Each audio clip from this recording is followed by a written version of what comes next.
Alien Girl spent 30 years as a statue until a human's touch set her free. Aaron James had seen a lot of weird shit in his 35 years of life. 15 of those spent as an Alliance Marine, fighting in the Orion conflict, had exposed him to the strangest corners of the known universe. But nothing, absolutely nothing, had prepared him for what he was about to experience in the Grand Hall of Artifacts on the Celestia Prime.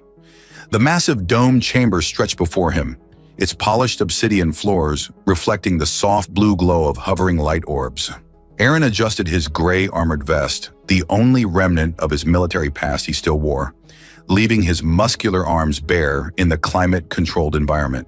His shaved head and the scar running down his left cheek gave him the look of a man you didn't want to mess with, which coincidentally was exactly the reputation he'd cultivated as an interstellar adventurer for hire. "Quite impressive, isn't it, human?" said a reedy voice beside him. The tour guide, a thin, blue-skinned Celestine with 4 arms and bulbous eyes, gestured toward the collection of statues lining the hall. These pieces represent the finest examples of living art from across the 12 systems. Aaron grunted noncommittally. He wasn't here for a damn art tour. The job was simple: retrieve a data crystal from a contact who'd chosen this public venue for the exchange. The less attention he drew, the better. "This section contains our most prized possessions," the guide continued, oblivious to Aaron's disinterest. "Many of these statues date back to the Galactic Reformation, nearly 3 centuries ago." That's when he saw her. Among the dozens of stone and metal figures stood one that seemed different. A humanoid female form, carved from what appeared to be pale green stone with faint purple undertones. Unlike the other statues, which were clearly artistic interpretations, this one possessed an uncanny realism, from the subtle curve of her lips to the delicate fingers that seemed poised to reach out. Aaron stopped, transfixed. Something about her called to him. I see you've noticed our mysterious beauty," the guide said, following Aaron's gaze. "A curious piece. No record of its creator exists in our archives. Some say it simply appeared in the palace one day, 30 years ago." Aaron stepped closer, ignoring the guide's warning about maintaining distance from the exhibits. The statue's face was hauntingly beautiful. High cheekbones, a straight nose, and eyes that, despite being stone, seemed to hold a spark of awareness. "There's a local legend," the guide whispered, suddenly conspiratorial. "They say she was once alive, a political rival of Lord Vexus, our current High Chancellor. The story goes that she was transformed into stone through forbidden magic as punishment for challenging his rise to power." "Sounds like bullshit," Aaron replied, but couldn't tear his eyes away. "Perhaps, but it's curious that Lord Vexus himself ordered this statue to be displayed prominently, isn't it? As if he wants everyone to see his triumph." Something clicked in Aaron's mind. The data crystal he was supposed to retrieve supposedly contained evidence of corruption in the Celestian government. Was this connected? The guide moved on, leading the rest of the tour group to the next exhibit, but Aaron remained, studying the statue's face. Those eyes, they seemed to be pleading.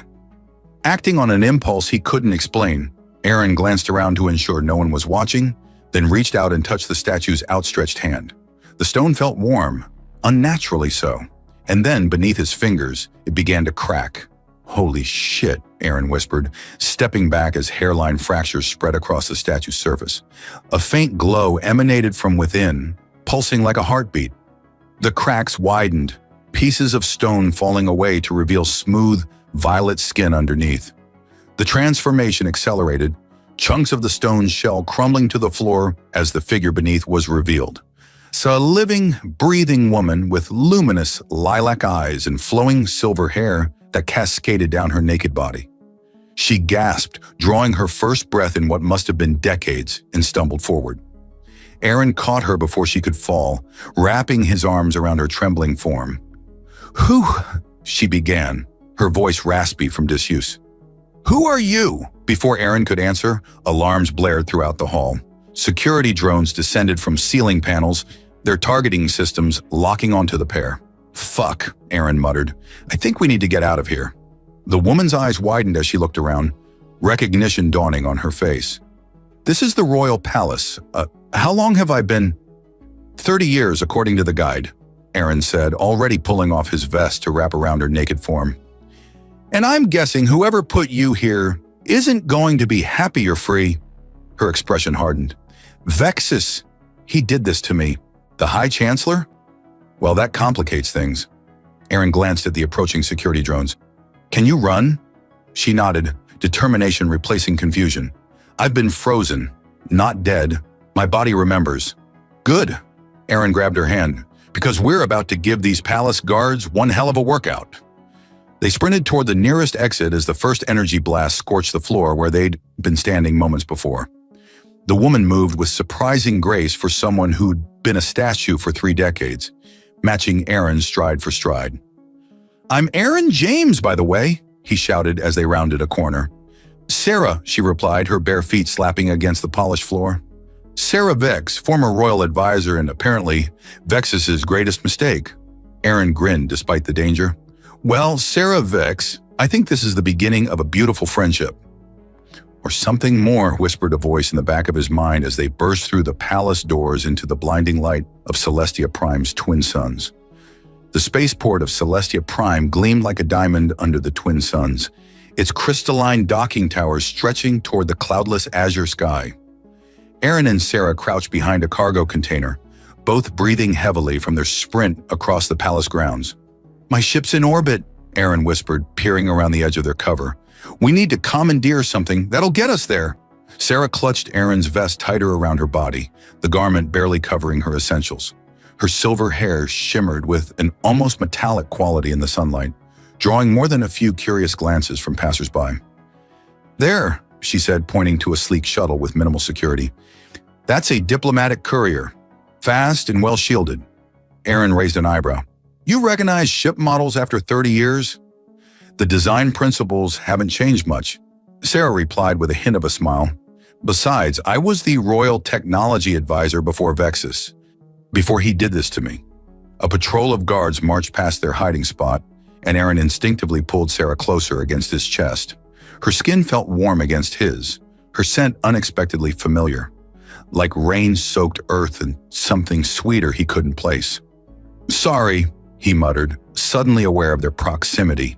Sarah didn't pull away. "Don't be," she said softly. "You've done nothing but help me since I awakened." Their eyes met, and Aaron felt something stir within him, a connection that transcended the bizarre circumstances of their meeting. For a moment, the chaos around them faded away. A blaring alarm shattered the moment. "Attention all personnel, detain the human male and the fugitive. Lethal force authorized." "Shit," Aaron growled. "Cover's blown. We run on 3. Sarah nodded, determination hardening her delicate features. 1. 2. Aaron continued, his hand finding hers. 3, they said in unison, bolting from their hiding place toward the diplomatic shuttle. They weaved through the crowded spaceport, dodging civilians and security alike. Sarah moved with surprising agility despite her bare feet, keeping pace with Aaron's military-trained stride. "Can you fly this thing?" Aaron asked as they reached the shuttle's access ramp. "Better than you can, I'd wager," Sarah replied with unexpected playfulness. "Royal Technology Advisor, remember?" Aaron grinned despite the danger. "I'll handle security, you handle the controls." He slammed his fist against the external access panel, then pried open the maintenance hatch beneath it. A quick cross-wiring of the security circuits, a trick he'd learned during a particularly desperate mission on Titan. And the shuttle's doors hissed open. They rushed inside, Sarah immediately taking the pilot's seat while Aaron sealed the entrance behind them. "They're going to lock down the launch bay," Sarah said, her fingers dancing across the control interface with practiced ease. "Systems are different, but the fundamentals haven't changed." Aaron took the co-pilot's chair, impressed by how quickly she adapted to the modern technology. "How long until we're airborne?" 30 seconds for pre-flight, another 15 to break atmosphere." She glanced at him, a mischievous glint in her lilac eyes.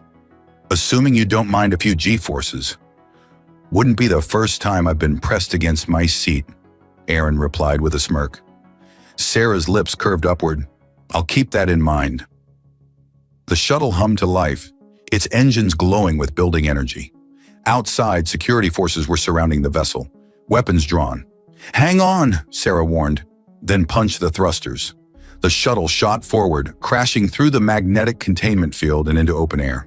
Aaron was indeed pressed back into his seat as Sarah executed a near-vertical climb, the spaceport rapidly shrinking beneath them. "Pursuit craft launching," Aaron reported, checking the rear sensors. 3, no, 5 interceptors? "Let them come," Sarah said with fierce confidence. "This diplomatic model has enhanced shields. They won't risk destroying it. Too many political implications." The shuttle bucked as the first warning shots streaked past them.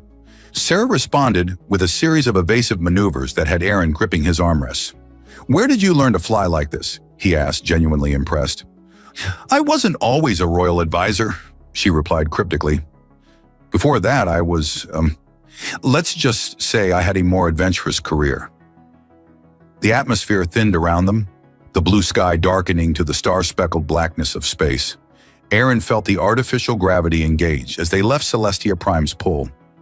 "Your ship?" Sarah asked, her focus still on evading their pursuers. "The Nomad," Aaron replied. "Docked at Orbital Station Gamma 3, sending coordinates to your nav system now." As the information transferred, their hands brushed across the console. Despite the tension of the moment, Aaron felt that same electric connection. Sarah's eyes flickered to his, acknowledging the sensation. "I feel it too," she said quietly. "This, pull between us." "Is it normal for your species?" Aaron swallowed hard. "Not exactly normal, no." A blast rocked the shuttle, interrupting the moment. "Shields at 70%, Sarah reported, returning to business. "We need to reach your ship soon." The orbital station came into view, a massive, wheel-shaped structure rotating serenely against the backdrop of space.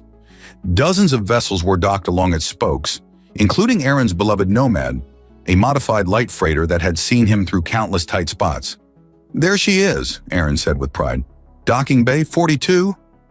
Sarah guided their stolen shuttle toward the station, the pursuing interceptor still hot on their tail. "They're transmitting to the station," Aaron warned, monitoring communications. "Ordering them to lock down all bays." "Then we don't dock," Sarah decided. "We'll have to EVA." Aaron stared at her. "In your condition? With no suit?" "My species can survive vacuum exposure for short periods," she explained. "A trait that came in handy during my previous career." "You're just full of surprises, aren't you?" Aaron said with admiration. Sarah's expression softened momentarily. "You have no idea." She brought the shuttle alongside the Nomad, matching its velocity perfectly. Only a few meters of open space separated the two vessels. "Ready?" she asked, initiating the shuttle's emergency decompression sequence. Aaron nodded, moving to the airlock. "Stay close to me." "I don't plan to let go," Sarah replied, her hand finding his again. As the airlock opened to the void of space, Aaron felt Sarie's grip tighten. Together, they leaped across the gap between ships, the stars wheeling around them in silent witness to their escape. For those brief, breathless moments, suspended between vessels with nothing but the vastness of space surrounding them, Aaron felt more alive than he had in years. And from the exhilarated look in Sarah's eyes as they tumbled through the Nomad's airlock, she felt exactly the same way. The Nomad hummed quietly as it drifted through the vast emptiness of space, its hyperdrive cooling after the emergency jump that had taken them safely away from Celestia Prime. Aaron leaned against the doorframe of the ship's small galley, watching as Sarah cautiously examined a self-heating food packet. "It's not gourmet," he said apologetically, "but it'll keep you going." Sarah looked up, her lilac eyes reflecting the soft cabin lights. She changed into some spare clothes Aaron had found, a simple gray jumpsuit that somehow managed to look elegant on her slender frame. Her silver hair was pulled back in a loose braid that trailed down her back. After 30 years as Stone, even protein paste would taste like a royal feast, she replied with a small smile. She pressed the activation tab on the packet, watching with childlike fascination as it began to steam. "The technology is different than I remember." Aaron slid into the seat across from her. "I can't imagine what that's like, waking up to find the world has moved on without you." Sarah's expression grew distant.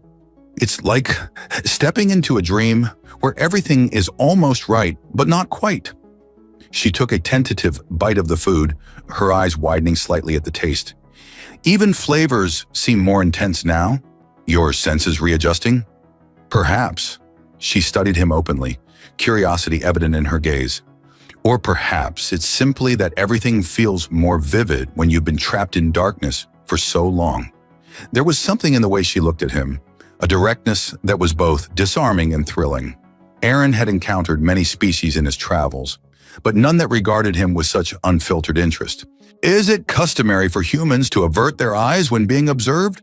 Sarah asked, noticing his slight discomfort. Aaron chuckled. "Usually, yeah. Prolonged eye contact can feel intimate." "Intimate," she repeated, testing the word.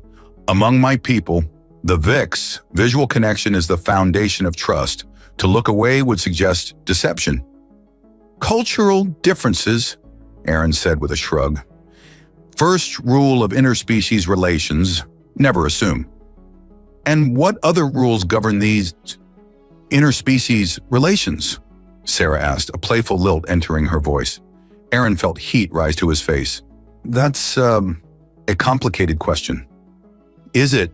She reached across the table, her violet fingers lightly brushing against his hand. "The way your pulse quickens when I touch you seems rather straightforward." The directness caught him off guard.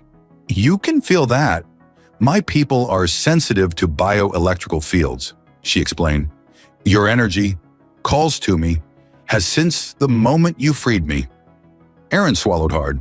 "That explains a few things. Does it make you uncomfortable?" she asked, genuine concern in her voice. "No," he answered honestly. Just caught off guard. On Earth, we usually dance around attraction for a while before acknowledging it." Sarah's laughter was like music, bright and clear. "How inefficient. The VIX believe life is too precious to waste on uncertainty. If there is a connection, why not explore it?" "Hard to argue with that logic," Aaron admitted, finding himself drawn to her refreshing perspective. A proximity alarm suddenly blared through the ship, shattering the moment. Aaron was on his feet instantly, rushing to the cockpit with Sarah close behind. "Patrol vessel," he muttered, checking the scanners. "Routine sweep, not specifically looking for us, but we can't risk being identified." Sarah slid into the co-pilot seat, studying the controls with intense focus. "These interfaces are similar to what I remember, but more integrated." Her fingers hovered uncertainly over the panels. "Here," Aaron said, guiding her hand to the right section. "Defensive systems are routed through here now." The simple contact, his hand over hers, sent a jolt of awareness through them both. For a moment they froze, the patrol ship temporarily forgotten. "Your touch," Sarah whispered. "It resonates differently than my people's." Aaron found himself leaning closer. "Different how?" "Warmer, more grounding." Her eyes met his, pupils dilating slightly. "When you freed me from the stone, it was like being pulled from a bottomless ocean into sunlight." The patrol ship changed course, moving away from their position. The alarm silenced, but neither of them moved. "I've never felt anything like this," Aaron admitted. "It's like there's an electrical current running between us." "For my people, such a connection is rare and valued," Sarah said softly. "We call it Inara, the recognition of compatible energies." "And what happens with this Inara?" Sarah's lips curved into a smile that made Aaron's heart race. "Traditionally, it would be explored through a ritual of energy exchange." "That sounds intriguing," Aaron said, his voice dropping lower. "It can be quite intense," she replied, leaning incrementally closer. The ship's computer chose that moment to announce, "Hyperdrive recalibration complete, awaiting coordinates for next jump." Aaron closed his eyes briefly, exhaling slowly. "Always something," he muttered. Sarah's laughter broke the tension. "Perhaps your ship has VIX sensibilities about timing." "If that's the case, it needs to learn some manners," Aaron grumbled, turning to input coordinates. As he worked, Sarah watched his movements with undisguised interest. "You operate this vessel alone? No crew?" "Just me," Aaron confirmed. "Easier that way. No one to argue with about destinations or jobs." "Or to interrupt moments," Sarah added with a knowing smile. Aaron grinned despite himself. "There is that advantage." "Where are we going?" she asked, studying the star chart that appeared on the main display. "Outpost Helios, small trading station in neutral space. We can resupply, get you some proper clothes, and figure out our next move." He hesitated. "That is, if you want to stick together." Sarah regarded him seriously. "You freed me, protected me, and now you offer to help me navigate this new reality. Where else would I go? I just don't want you to feel obligated." "Aaron James," she said, using his full name for the first time. "Among the Vix, debt is acknowledged but never allowed to become a chain. I stay because I choose to, not because I must." And the sincerity in her voice touched something in him. "Good to know. Besides," as she added with a mischievous glint returning to her eyes, "I'm quite curious to explore the scenario between us. Aren't you?" Before Aaron could respond, the ship lurched slightly as it entered hyperspace, the stars stretching into brilliant streaks around them. The sudden movement sent Sarah falling forward, and Aaron caught her instinctively, their bodies pressing together as the ship stabilized. For a breathless moment, they remained that way, her hands braced against his chest, his arms around her waist, faces inches apart. "I believe," Sarah whispered, "this is what humans call perfect timing." And as their lips met in that first tentative kiss, Aaron couldn't help but agree. Outpost Helios hung in space like a tarnished coin, its weathered metal exterior illuminated by the distant red dwarf star it orbited. The Nomad docked with a metallic clunk, magnetic clamps securing it to one of the station's many extended arms. "Not exactly the royal palace," Aaron commented as they stepped through the airlock into the bustling trading post. Sarah took in the chaotic scene with wide eyes. Merchants hawking wares from a dozen systems, repair droids scuttling between ships, and the diverse array of species mingling in the central concourse. Her hand found Aaron's instinctively. "It's overwhelming," she admitted. "The sensory input after so much nothingness." Aaron gave her hand a reassuring squeeze. "Stay close. This place operates on its own rule." They navigated through the crowded marketplace, where Sarah marveled at technologies that hadn't existed before her imprisonment. At a clothing stall, Aaron purchased her a proper outfit, a fitted jumpsuit in a deep blue with silver accents that complemented her unique coloring. "How do I look?" she asked, emerging from the changing area. Aaron's appreciative gaze traveled from her silver hair down to her boots. "Like someone who definitely wasn't a statue yesterday." Sarah's laughter turned heads nearby. "Your species has a gift for understatement." As they continued through the market, Sarah suddenly froze, her eyes fixed on a booth displaying neural interface devices. "Aaron," she whispered urgently, "that technology, it's VIX in origin." He followed her gaze to the sleek silver devices. "Memory extractors?" "Yes, but modified." She approached the booth cautiously. "These were experimental when I was before."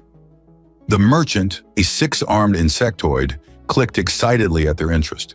"Rare finds, psychometric resonators from the VIX Collective. Very valuable, very powerful." "How did you acquire these?" Sarah asked sharply. "Salvage rights," the merchant chittered defensively. "From abandoned VIX research vessel. All legal, all documented." Aaron noticed Sarah's hands trembling slightly. "What is it?" he asked quietly. "These devices were designed to recover lost memories," she explained, "to heal trauma victims, but they could potentially extract what you experienced as a statue," Aaron finished, understanding dawning. "Precisely."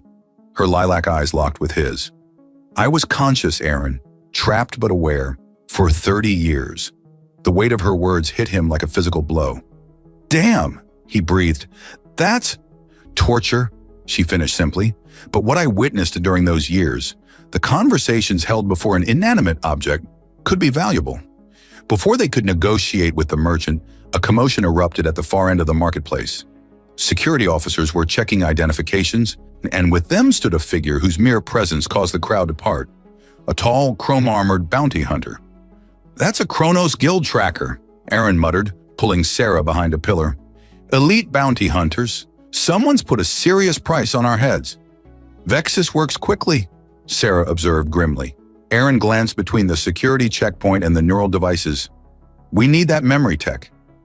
And we need to get off this station. Now." "I can create a diversion," Sarah offered. "My bioelectrical sensitivity works both ways. I can disrupt systems temporarily. Too risky, Aaron countered. I've got a better idea. He pulled her close, his lips brushing her ear as he outlined his plan. The proximity sent a shiver down Sarah's spine that had nothing to do with danger and everything to do with the growing tension between them. That's either brilliant or suicidal, she whispered back, her breath warm against his neck. Story of my life, Aaron replied with a roguish grin. They split up, Aaron approaching the merchant while Sarah circled around to a control panel near the security checkpoint. On Aaron's signal, a casual adjustment of his collar, Sarah placed her palm against the panel, closing her eyes in concentration. The station lights flickered momentarily as Sarah channeled her bioelectrical energy into the system. Alarms blared and the security team rushed toward the supposed breach, leaving the bounty hunter momentarily isolated. Aaron seized the opportunity, slipping the merchant a credit chip and grabbing the neural device. As chaos erupted, he rejoined Sarah, who was already moving toward their escape route. Impressive trick, he said as they ducked into a maintenance corridor. A basic Vix ability, she replied modestly, though I'm rusty after 3 decades of disuse. They reached a junction where the corridor split in 3 directions. Aaron hesitated, but Sarah tugged him decisively to the right.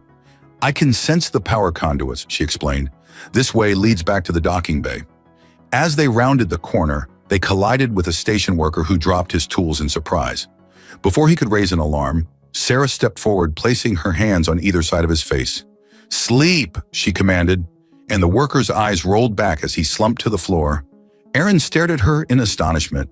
Another Vix trick you forgot to mention? Mental suggestion, Sarah explained as they continued running. Only works on receptive minds. He'll wake in an hour with no memory of us. They reached the docking bay just as the station-wide alert system announced a lockdown. Aaron overrode the Nomad's airlock, and they tumbled inside, breathless and exhilarated. As the ship disengaged from the station, evading the security vessels with a series of evasive maneuvers, Sarah examined the neural device with trembling fingers. Are you sure about this? Aaron asked, setting the autopilot once they were clear. Reliving those memories. I need to know what Vexus was planning, she insisted, and why he kept me as a trophy for so long. In the privacy of the ship's small medical bay, Sarah reclined on the examination couch, the neural interface positioned at her temples. Aaron stood beside her, concern evident in his eyes. I'll be right here, he promised to be taking her hand. I know. Her smile was tender. That's why I can face this. As the device activated, Sarah's eyes closed, her body tensing as the first memories flooded back. Aaron watched anxiously, his thumb tracing soothing circles on the back of her hand. Minutes passed in tense silence before Sarah gasped, her eyes flying open. The Nexus key, she whispered. Vexus is searching for the Nexus key. What's that? A theoretical technology that could open gateways between dimensions, she explained urgently. If weaponized, it could destroy entire systems. My research, that's why he imprisoned me. I discovered the theoretical framework, but refused to help him weaponize it. Aaron's expression darkened. And now, he's close to completing it, Sarah said, her voice shaking. I heard him boasting to his advisors just weeks ago. He needs only one final component. Which is? Sarah met his gaze, fear and determination mingling in her lilac eyes. The blood of a Vix who has transcended physical form. Understanding dawned on Aaron's face. You. He turned you to stone to transform you. And now he needs me back, Sarah whispered. Not dead. Captured. Aaron's jaw tightened as he helped her remove the neural device. Well, he's not getting you. The fierce protectiveness in his voice made something flutter in Sarah's chest. Without thinking, she reached up, pulling him down until their foreheads touched. In Vix culture, she murmured, a warrior's oath is sealed with more than words. The air between them charged with unspoken promise as Aaron's hands framed her face. Show me. Dawn cycle aboard the Nomad found Aaron and Sarah entwined in the captain's quarters, the ambient starlight casting a soft glow over their forms. Sarah's silver hair spilled across Aaron's chest as she traced the scars that mapped his adventures across his skin. This one? She asked, fingertips hovering over a jagged mark near his collarbone. Skirmish on Titan's moons, he replied, his voice a low rumble in the quiet cabin. Smugglers didn't appreciate my interference in their operation. Sarah smiled, pressing her lips to the scar. Among the Vix, battle marks are considered sacred, stories written on the body. And do Vix warriors typically have their stories read so thoroughly? Aaron asked with a playful grin, his hand sliding along the curve of her violet-hued shoulder. Only by those they trust with their deepest vulnerabilities, she answered, her lilac eyes meeting his with characteristic directness. The night had been a revelation for both of them, a merging of not just bodies, but cultures. Sarah's bioelectrical sensitivity had created sensations Aaron had never experienced, while his human approach to intimacy had delighted her with its passionate intensity. The ship's communication system chimed, shattering their peaceful interlude. "Incoming transmission," announced the automated voice. "Alliance military channel, priority Alpha." Aaron groaned, reluctantly disentangling himself from Sarah's embrace. "That's Commander Holt. I sent him an encrypted message about Vexus before we got distracted." Sarah's laughter followed him as he pulled on his pants. "Is this typical human timing, or are all species in the universe conspiring against moments of intimacy?" "Universal conspiracy," Aaron confirmed with a wink, tossing her the jumpsuit she'd discarded hours earlier. In the cockpit, Commander Holt's stern face materialized on the view screen. His eyes narrowed at Aaron's disheveled appearance. "James, you look like hell." "Good to see you too, Commander," Aaron replied dryly. Holt's expression remained impassive. "Your information about this Nexus key is concerning. If verified, it constitutes a Class 1 threat to Alliance security." "It's verified," Aaron assured him. "My source is impeccable." "Your source being the escaped statue?" Holt's skepticism was evident. "The same one with a bounty of 5 million credits on her head?" Sarah stepped into view, her composure regal despite the circumstances. "I am Sarah Vix, former Royal Technology Advisor to the Celestian Court and lead researcher on dimensional physics. And yes, Commander, until recently I was imprisoned as a statue by the man who now threatens your worlds." Holt's eyebrows rose slightly, the closest he came to showing surprise. "The Alliance has no official stance on Celestian internal politics, Ms. Vix." "This isn't politics," Aaron interjected. "It's survival. Vexus has been developing this weapon for decades. He's one component away from completion. A component he believes exists in my transformed blood," Sarah added. "My imprisonment wasn't just punishment, it was preparation." Holt was silent for a moment, calculating. "The Alliance Council won't authorize intervention without concrete evidence." "Then we'll get it for you," Aaron said firmly. "How do you propose to do that?" Sarah stepped forward. "I've been formulating a plan. It's unorthodox." "Those are the only kinds that work," Aaron commented. "I can temporarily return to stone form," Sarah explained. "It's an ancient Vix technique, a meditative state that calcifies the outer body while maintaining consciousness." Aaron turned to her, alarm evident in his expression. "You didn't mention this part." "I only fully remembered it during the memory extraction," she said apologetically. "The Vix used it as a defense mechanism in our evolutionary past." "And how does becoming a statue again help us?" Holt asked. "Vexus needs me alive but transformed," Sarah explained. "If we leak information that I've been recaptured in stone form, he'll personally come to verify it. His ego demands it. Meanwhile," Aaron continued, seeing where she was going, "we'll infiltrate his research facility to gather evidence of the weapon and develop a countermeasure. Using my scientific knowledge and Aaron's practical skills," Sarah added with a subtle glance at Aaron that spoke volumes about her newfound appreciation of those skills. Holt's eyes narrowed. "This plan has more holes than a Venusian cheese farm." "But it's the only one we've got," Aaron countered, "and time is running out." After a tense silence, Holt nodded curtly. "I can provide limited support, unofficial only. A small team, equipment, and intelligence on the research facility's layout." "That's all we need," Aaron assured him. "Coordinates are being transmitted now. Meet my team at the location in 6 hours." Holt's expression softened marginally. "And James, watch your back. The Kronos Guild doesn't give up easily." The transmission ended, leaving them in silence. "You didn't tell me about this stone transformation technique," Aaron said quietly. Sarah touched his face gently. "Because I knew you would worry, but it's temporary and controlled. Nothing like what Vexus did to me." And if something goes wrong, if you get stuck again, the fear in his voice was palpable. Then you'll find me, she said simply. You did it once before. Aaron pulled her close, burying his face in her silver hair. I can't lose you, not when I've just found you. In my 30 years as Stone, I witnessed countless human interactions. Sarah murmured against his chest. I saw love, betrayal, indifference, but never did I see the kind of connection we forged in mere days. Is that what this is? Love? Aaron asked, the word feeling both foreign and perfectly right on his tongue. Sarah smiled up at him. The Vicks have a different word, soul binding. When two energies intertwine so completely, they can never truly be separated, even across dimensions. I like the sound of that, Aaron admitted, his thumb tracing the curve of her cheek. Then trust in it, she urged. Trust that whatever form I take, whatever distance separates us, I will find my way back to you. Their lips met in a kiss that held both promise and farewell, knowing that the coming hours would test the bond they'd formed in ways neither could fully anticipate. As they prepared the ship for the rendezvous with Holt's team, Sarah began the meditative preparations for her transformation, while Aaron modified his weapons for the infiltration mission. You know, he said, attempting to lighten the mood, most couples have dinner dates. We're planning to infiltrate a high-security research facility and turn you back into a statue.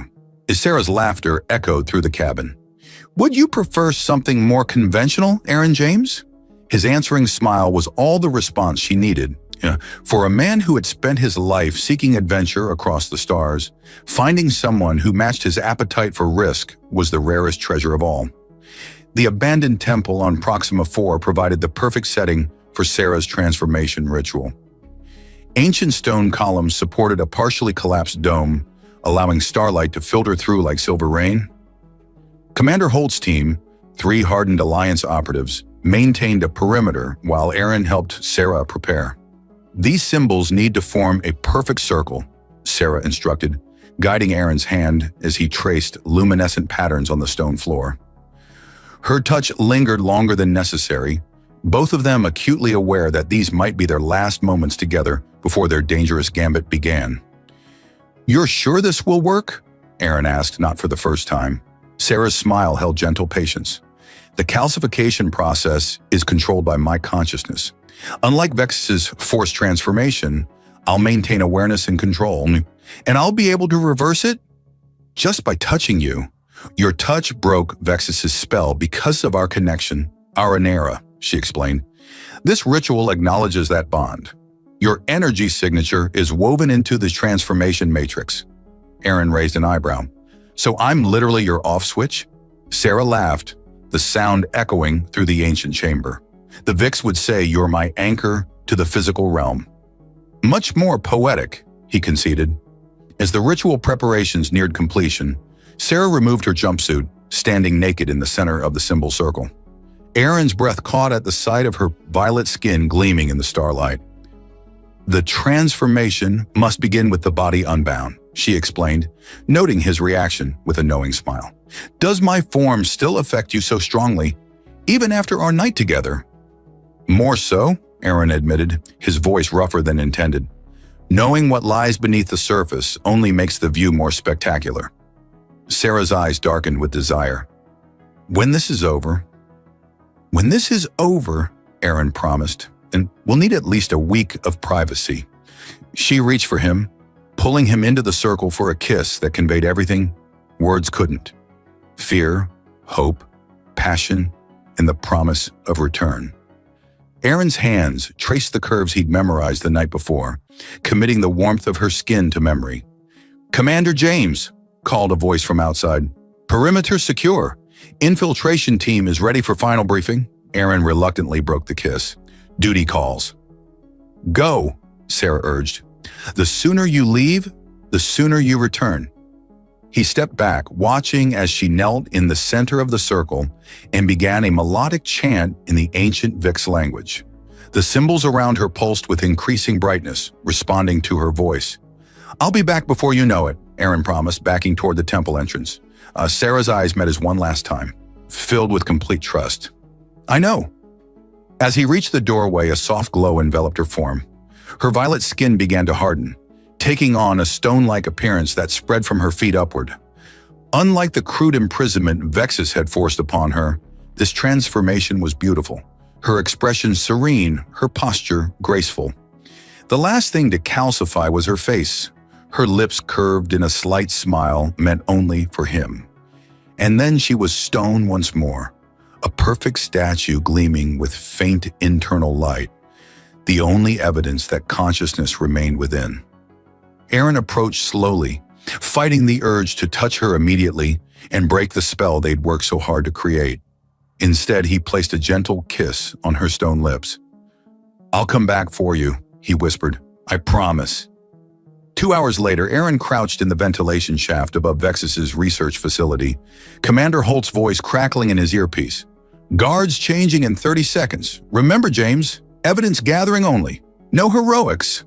"Copy that," Aaron replied, though they both knew his track record with following orders was spotty at best. The facility sprawled beneath him like a metallic labyrinth, scientists in white coats moving between workstations with the precision of ants. At the center stood a massive device, a ring-shaped structure that pulsed with ominous energy. "That's it," whispered Kara, the tech specialist on Holt's team. "The Nexus Key prototype." Aaron nodded grimly. "Looks operational." "Not quite," Kara replied, consulting her scanner. "Energy signature shows it's still unstable. Missing the final catalyst." "Sarah's blood," Aran muttered. "Approaching the entry point," announced Dex, the infiltration expert, from another section of the ventilation system. Aaron checked his chrono. "Synchronize in 3, 2, 1.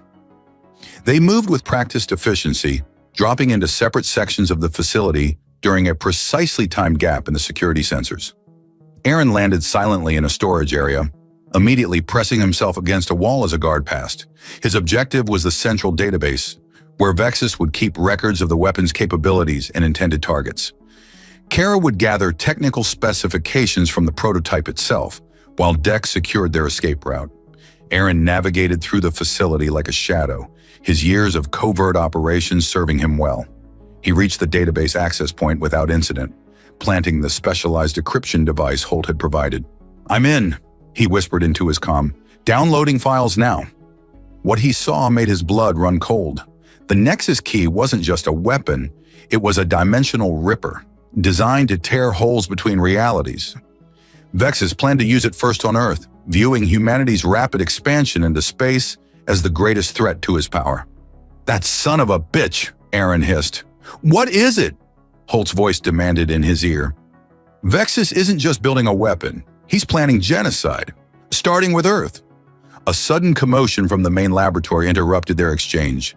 Alarms blared as security doors slammed shut throughout the facility. "We've been compromised," Dex reported tensely. "Someone triggered a silent alarm." "Abort mission," Holt ordered. "Get out now." Aaron hesitated, watching as the download completed. "Almost done." "James, that's an order." The facility doors burst open as armed guards flooded in. The scientists scattered, some diving under workstations for cover. "Too late," Aaron reported, drawing his blaster. "Going to Plan B." "There is no Plan B," Holt shouted. Aaron grinned despite the danger. "There's always a Plan B." He fired at the ceiling sprinklers, triggering the emergency containment protocols. As expected, the automated systems interpreted the water as a potential contamination risk, initiating a facility-wide lockdown that sealed even the guards out of the most sensitive areas. "Kara, status," Aaron called, sprinting toward the prototype chamber. "Got what we need," she confirmed.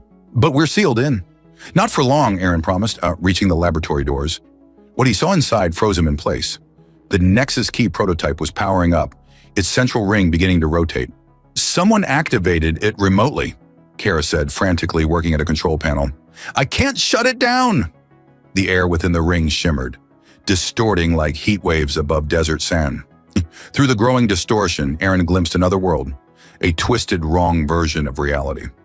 "If that portal stabilizes," Kara warned, "it'll start tearing apart the dimensional barriers. Without the proper catalyst to control it, it'll keep expanding until it consumes everything." Aaron finished. "Can we destroy it?" Kara nodded grimly.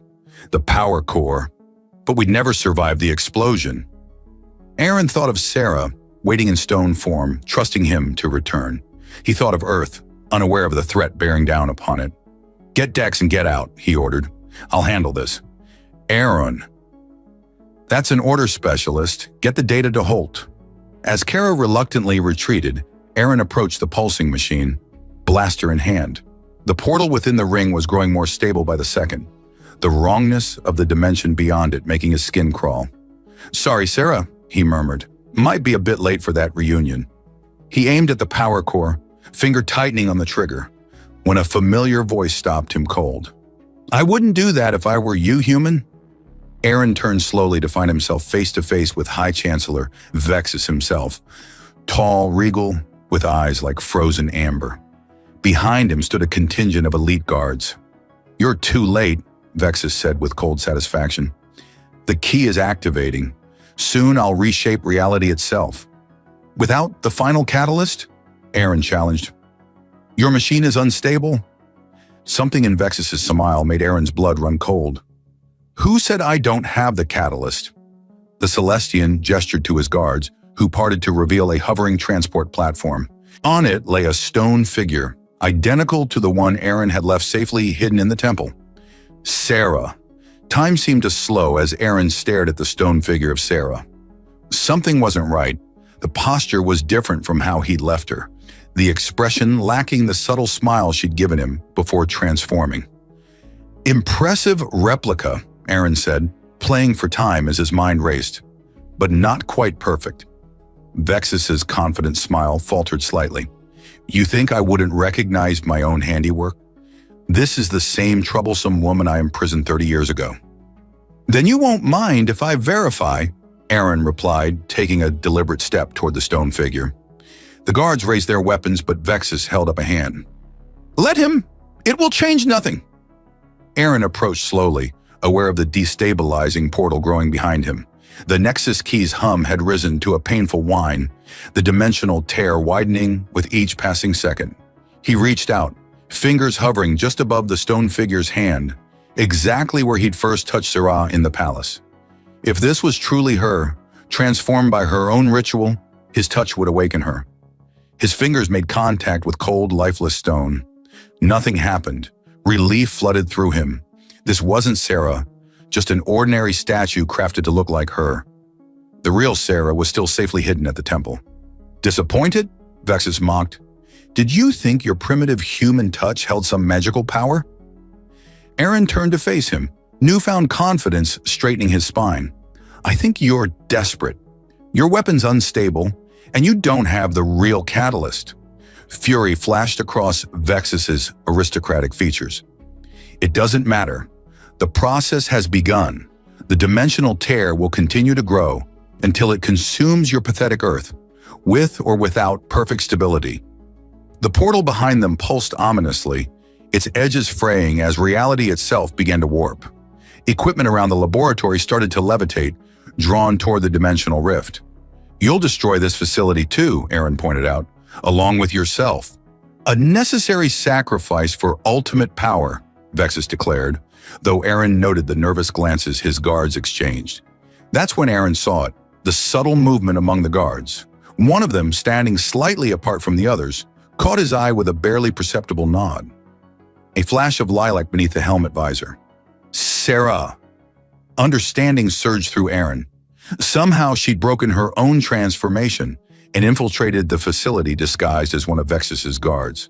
The statue was indeed a decoy, one they'd placed at the temple after she'd reverted to flesh. He needed to distract Vexus long enough for her to act.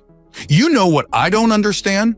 Aaron said conversationally, as if they weren't standing beside a reality-destroying machine. "Why stone? Why not just kill her 30 years ago?" Vexus's eyes narrowed at the unexpected question. "Death would have been too simple, too final. I wanted her to witness my triumph, eternally conscious yet unable to interfere. Pretty elaborate revenge for rejected research funding," Aaron commented. "She didn't reject funding," Vexus snarled. "She rejected me, my proposal of union. No one refuses the House of Vexus." Behind him, the disguised Sarah moved silently into position. "So this whole doomsday weapon, Aaron continued, is basically because you couldn't handle being turned down for a date? That's actually kind of pathetic. Vexus's composure shattered. Guards, execute this human immediately. In that moment of chaos, Sarah struck. She drove a neural disruptor into the back of Vexus's neck, sending him crumpling to the floor. The other guards, momentarily confused by the betrayal in their ranks, hesitated just long enough for Aaron to draw his blaster. The Nexus key, Sarah shouted, tearing off her helmet to reveal her face. We have to destabilize it manually. Aaron fired at the nearest guard while Sarah sprinted to the control panel. The dimensional portal was now large enough to see an entire twisted landscape beyond. A corrupted version of their reality where physics itself seemed wrong. The containment field is failing, Sarah called over the rising whine of the machine. We need to reverse the polarity before the tear becomes self-sustaining. Aaron fought his way to her side, providing cover fire as she worked. In basic, please. We need to make it implode rather than explode, she translated, fingers flying over the controls. But I need access to the primary core. Aaron glanced at the heavily shielded center of the device. Let me guess, through that. Yes, and quickly. With a nod, Aaron charged toward the core housing, dodging energy bolts from the remaining guards. The dimensional distortion made movement unpredictable, gravity shifting, time stretching, and compressing erratically. He reached the housing and planted the explosive charges Dex had provided for their escape. Fire in the hole! The explosion ripped through the protective shielding, exposing the glowing heart of the Nexus key. Sarah immediately began rerouting power through her control panel, her face intense with concentration. Whatever you're doing, do it faster. Aaron shouted as the portal expanded suddenly, nearly engulfing one of the guards who screamed as his arm briefly passed through the dimensional tear, returning withered and wrong. Almost, there. Sarah's voice strained with effort. When I give the signal, I need you to fire directly into the core. Aaron aimed his blaster, waiting for her command as chaos erupted around them. Equipment crashed against walls. Guards fled in panic, and Vexus began to stir from his neural shock. Now, Sarah shouted. Aaron fired 3 precise shots into the exposed core. For a terrifying moment, nothing happened. Then the portal began to contract, folding in on itself like a collapsing star. Run! Sarah grabbed his hand, pulling him toward the exit as the Nexus key imploded, drawing in everything nearby with crushing force. They sprinted through the facility, the destructive wave following close behind. Aaron caught a glimpse of Vexus being pulled inexorably toward the collapsing portal, his face a mask of hatred and disbelief before he vanished into the dimensional void. They burst through the final door just as the implosion reached critical mass. The shockwave threw them forward, Aaron instinctively wrapping his body around Sarah's to shield her as they hit the ground. Then silence. Aaron opened his eyes to find Sarah beneath him, her lilac eyes wide and alive, her silver hair splayed across the ground like liquid moonlight. Did we just, he began, save Earth and destroy a dimensional weapon while eliminating a tyrant? Sarah finished. Yes, I believe we did. A slow grin spread across Aaron's face. Not bad for a statue and a tourist. Her laughter was the sweetest sound he'd ever heard. 3 weeks later, the Nomad drifted lazily in orbit around a pristine, uninhabited planet in the Andromeda sector. Inside, Aaron and Sarah lay entwined in the captain's quarters, basking in the afterglow of their latest passionate encounter. The Alliance Council wants to give you a medal, Aaron murmured against Sarah's violet shoulder. Holt says they're creating a special advisory position for interspecies scientific cooperation. And what did you tell them? Sarah asked, tracing patterns on his chest. That you're considering all offers, he replied with a grin. After an extended vacation, Sarah propped herself up on one elbow, her silver hair cascading over them both. And what about you, Aaron James? The famous hero who saved reality itself. I'm exactly where I want to be, he said simply, pulling her closer. The truth was, after years of wandering the stars alone, Aaron had finally found his home. Not in a place, but in a person. A remarkable violet-skinned woman who had spent 30 years as a statue until his touch set her free.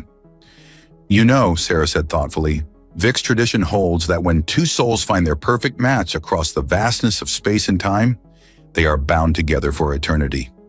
I can live with that, Erin replied, kissing her softly. Outside the viewport, a shooting star streaked across the alien sky. One world among countless others in a universe they had saved together.